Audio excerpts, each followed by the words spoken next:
Hi, my friends. Today I want to present you a new story. Enjoy watching it. The knock came suddenly, shattering the silence of the night. Denise sat upright in bed, heart pounding. Who would be at her door at this hour? She glanced at the clock, 2:03 a.m. With a growing sense of unease, she reached for her robe and made her way cautiously down the hallway. Each step echoed in the stillness, the air thick with an unshakable tension. Another knock, louder this time. Denise hesitated, her fingers hovering over the doorknob. She peered through the peephole, and her stomach twisted in shock. Marge.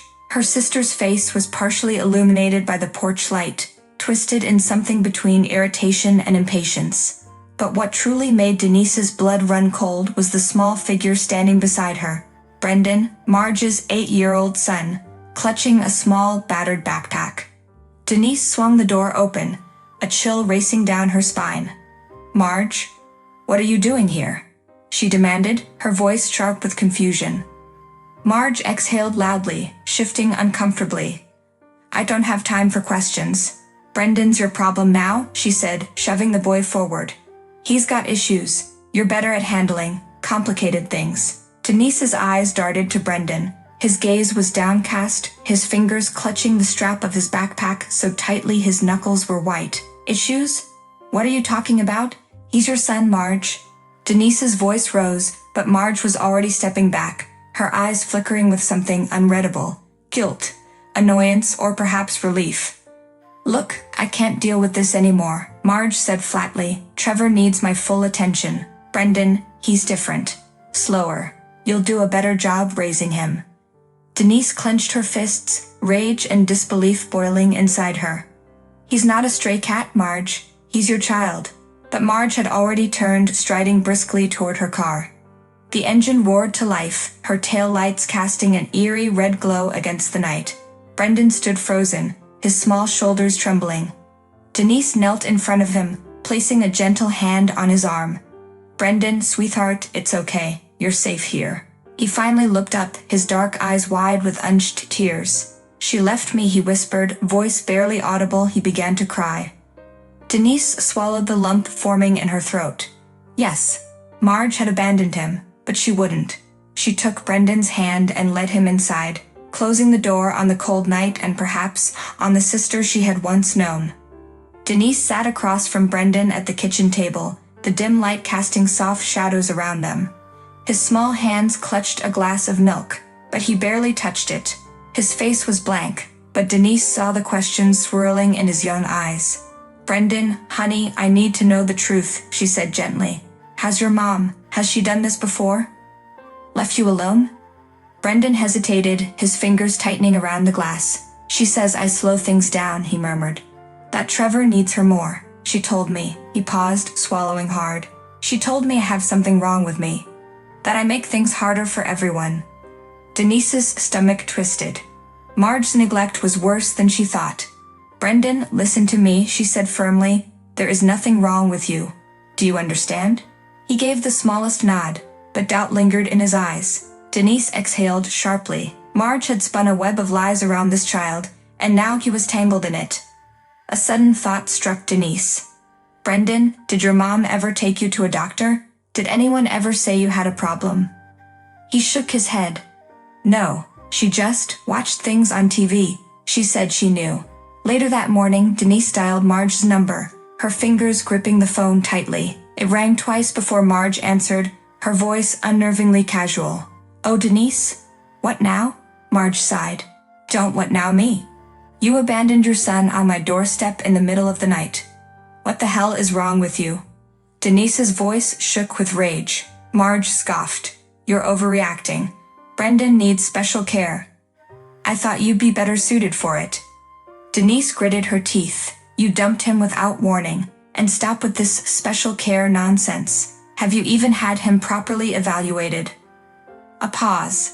Then a dismissive chuckle. "I don't need a doctor to tell me what I already know." He slowed. "Denise, I've seen it with my own eyes. He doesn't learn like Trevor, doesn't fit in." Denise's hands trembled. "He's a child, Marge. Not a defective product you can toss away." She inhaled sharply, trying to control the fury bubbling inside her. "I'm taking him to a specialist.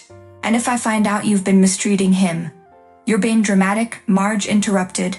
If you don't want him, put him in foster care. Either way, he's not coming back here. The line went dead. Denise sat frozen, heart pounding. The betrayal was deeper than she had imagined. Marge hadn't just abandoned Brendan, she had erased him from her life.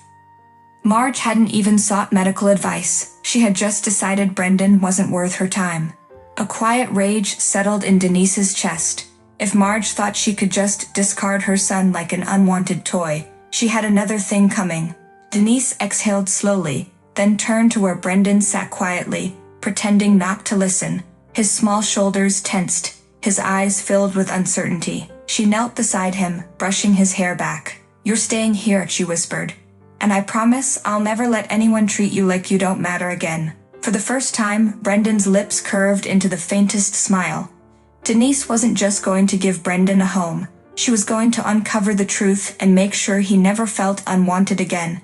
But Denise knew this was just the beginning. Marge's web of lies had only started to unravel. Over the course of a year, Brendan blossomed in Denise's home, transforming from a timid boy into a confident, talented child. Denise had enrolled him in piano lessons after noticing how his fingers instinctively danced over the keys of an old keyboard she kept in the attic. It turned out he had an extraordinary ear for music, picking up melodies with ease and even composing simple tunes on his own. His piano teacher often marveled at his rapid progress, stating he had the potential to become a true virtuoso. A week ago, at a county piano competition in his age category, Brendan took first place and received a prize check for $3,000. More than his musical achievements, Brendan became an inseparable part of Denise's family. Her husband, Paul, treated him as his own, helping him with schoolwork and cheering the loudest at his recitals. Denise's daughter, Lily, initially hesitant, grew to see Brendan as her little brother, always including him in her games and standing up for him at school. Mealtimes became filled with laughter and stories, a stark contrast to the silent, tense dinners Brendan had endured before. But just as Brendan had begun to feel secure, the past came knocking. One evening, as Denise and Paul were preparing dinner, a message popped up on Denise's phone. It was from Marge. We need to talk. Now. Denise's stomach twisted. She knew this moment would come, but she hadn't expected it so soon. Taking a deep breath, she prepared herself. This wasn't just about Brendan anymore. It was about protecting the home and family he had finally found. The doorbell rang sharply the following evening as Denise was clearing the dinner table. The chime echoed through the house, sending a ripple of unease through her. Brendan, sitting on the couch sketching, froze mid-stroke. Denise exchanged a glance with her husband Paul, before cautiously making her way to the door. She opened it to find Marge standing on the porch, dressed in an expensive coat, her expression unreadable. A forced smile tugged at her lips, but Denise could see the tension in her eyes. Behind her, in the dim glow of the porch light, stood Trevor, hands shoved into his pockets, looking more tired than ever. Marge? Denise's voice was edged with disbelief. What are you doing here? Marge inhaled sharply, clutching her designer handbag as though it were a lifeline. I came to take Brendan home, she said firmly, eyes darting past Denise and into the house. Denise felt the words slam into her like a freight train. She stepped forward, blocking Marge's view. You left him, Marge. You threw him away like an inconvenience. You don't get to waltz back in and he's my son. Marge cut her off, her voice rising. I made a mistake, all right. I see that now. A small, hesitant voice interrupted them. Mom. Brendan had stepped into the hallway, his sketchbook clutched to his chest. His eyes flickered between the two women, uncertainty etched into his face. Denise felt her heart clench.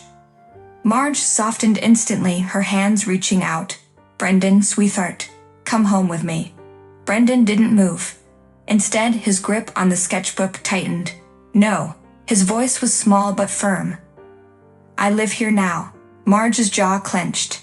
You don't understand, honey. You belong with your real family. Denise saw the hurt flash in Brendan's eyes, but before she could speak, Trevor suddenly stepped forward.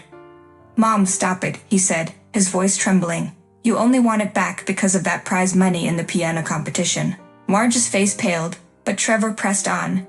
You never cared about him before. And you still don't care about anyone but yourself.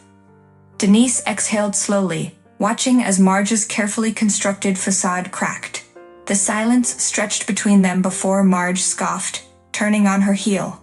Fine, she spat, but don't come crying to me when he disappoints you. With that, she stormed off, leaving Trevor standing there, shoulders slumped. Denise hesitated before placing a gentle hand on his arm. You don't have to go with her, she said softly. Trevor glanced at her, then at Brendan, before exhaling heavily. I know. It was a week after Marge's visit.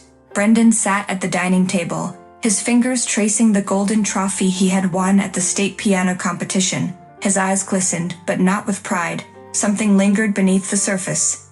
Denise, watching him from the kitchen, approached with a gentle hand on his shoulder. What's wrong, sweetheart? She asked softly. Brendan hesitated. Do you think she'll ever come back again? Denise sighed, knowing exactly who he meant. Maybe. But that doesn't mean you have to let her hurt you again. Before Brendan could respond, the front door creaked open. It was Trevor standing awkwardly in the doorway. He had left Marge's house weeks ago, refusing to be molded into her perfect vision. Now he looked at Denise with quiet hope. Can I stay for dinner? Denise smiled. You're always welcome here. As they sat together at the table, laughter filling the space, Denise realized this was family. Not bound by blood, but by love, by choice. Marge and Conan had faded into the past, consumed by their own emptiness. One evening, as we sat in the living room, Brendan played a soft melody on the piano, his fingers gliding effortlessly over the keys. My husband Paul leaned back in his chair, listening with a proud smile. You've got real talent, kid, he said, nodding in approval. Brendan beamed. Maybe one day I'll play in a real concert hall. And we'll be right there cheering you on, I assured him, ruffling his hair. Just then my phone buzzed. A news alert. My breath caught as I read the headline. Local couple convicted in fraud scandal, facing prison time. My hands trembled slightly as I scrolled through the article. Marge and Conan had been running a financial scam, luring people into false investments. They had finally been caught. Paul noticed my expression. What is it? I hesitated, then showed him the screen. He exhaled sharply. Well, I guess they finally ran out of people to fool. Brendan looked up from the piano, sensing the shift in the room. Is it about them? He asked softly. I nodded. They made bad choices, Brendan, choices that have consequences. He was quiet for a moment, then simply said, I'm glad I'm here. I wrapped an arm around him. Me too. As Brendan continued to play, filling our home with music, I realized that no matter how broken a family might seem, love could still build something whole again. Friends, what do you think of this story? Write your opinion in the comments. Would you like more stories? Don't forget to subscribe and hit the bell button so you don't miss any videos. See you tomorrow.